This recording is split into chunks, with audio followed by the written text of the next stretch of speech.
PPF has just published new standard form agreements for contingent assets. To discuss them in more detail, I'm joined now by Chris Collins. He is Chief Policy Advisor here at the PPF. Chris, what actions do schemes need to take and when? The new standard form agreements that we've published are for use for new contingent assets that are put in place from now.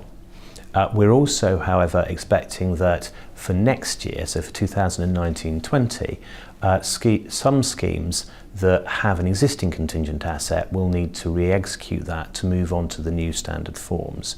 So although that's something that schemes will not have to do until 2019-20, and so the deadline will be March 2019, we think it's worth flagging the issue to schemes now so that they've got plenty of time to engage, and we think it's worth engaging early, particularly if there's the guarantor's a foreign company, or if there are other reasons for the situation being complex, perhaps the arrangement was entered into many years ago, that sort of thing. And who's affected by this? The first thing to say is that there are a number of schemes that are using our standard form documentation with no intention of certifying the contingent asset for levy reduction purposes. That's not the purpose that they've put the contingent asset in place for. Clearly, schemes and guarantors in that circumstance have no need to review their documentation, though they may wish to, because there are some advantages to the new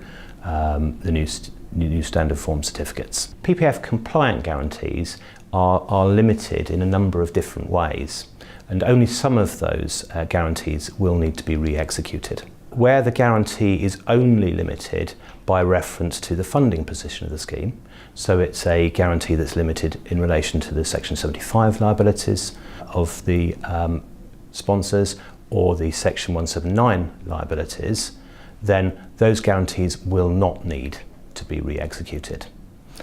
By contrast, guarantees which are limited by reference to a fixed sum, or where there is reference both to a fixed sum and the funding position of the scheme, those will need to be re-executed.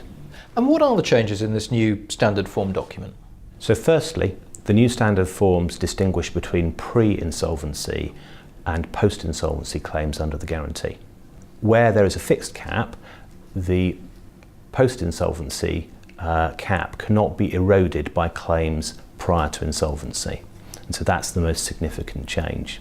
And have you made any other changes? We have made a number of other changes to the standard form agreements.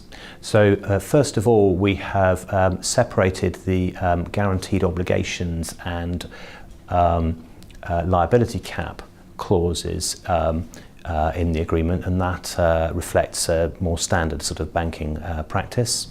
We've also reflected a range of comments from stakeholders, particularly around allowing for a more flexible approach to the amendment and release criteria for amending or releasing these guarantees. And we think that as a whole, therefore, the documents are more usable and more effective guarantees, and therefore there's something to be said for schemes considering moving over to the new standard forms, even if they don't have an obligation to do so. How do you propose that the changes are made? We think there are a number of ways to achieve the changes that we want to see. First of all, schemes can re-execute the guarantee and release the existing one. A second approach is amendment and replacement, which is, fundamentally pretty similar, but may be attractive in some cases. And in that case, then the replacement that we'd be looking for is effectively the whole new standard form agreement.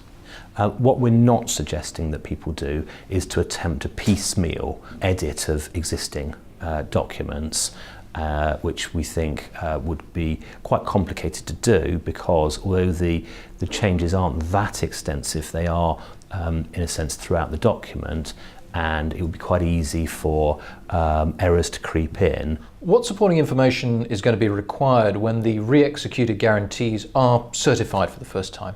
Well, the full requirements for certification for 2019-20 will be published in our published rules later in the year, but we're expecting that they'll be very much in line with the rules that are currently in force. We're expecting that essentially these arrangements will need to be certified in rather the same way as a new contingent asset is for this year. So we're expecting that schemes will need to be able to demonstrate that the guarantor has considered the corporate benefit that is achieved by having the guarantee in place, and we also expect that there will need to be a legal opinion so that, for example, if there are changes from the standard form, that those aren't materially detrimental to the trustees. Chris Collins, thank you. Thank you.